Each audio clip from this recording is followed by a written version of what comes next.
as a mother, and I simply cannot imagine being a mother in Gaza right now, or being a parent. And, you know, thinking about my daughter was a big part of why I resigned, because I knew at some point in the future she would hear about this. And when she asked me, if she said, "Mom, you were working for the State Department, like, what were you doing?" I wanted to be able to tell her. I'm sorry.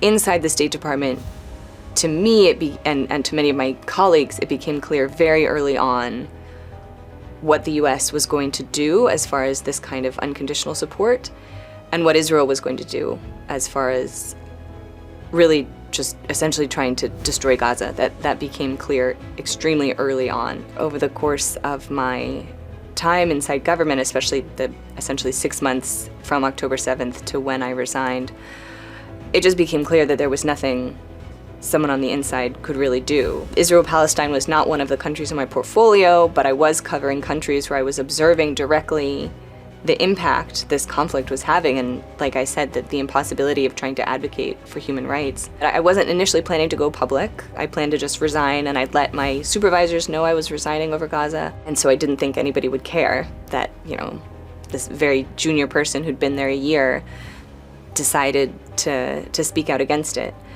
But it was in conversations with colleagues who themselves were horrified by what was happening, but who were not in a position to resign, or who did feel that by staying on the inside, they were able to have an impact. And they said, "Please go public with your resignation. I'd done what I could on the inside. I just couldn't walk through the door anymore."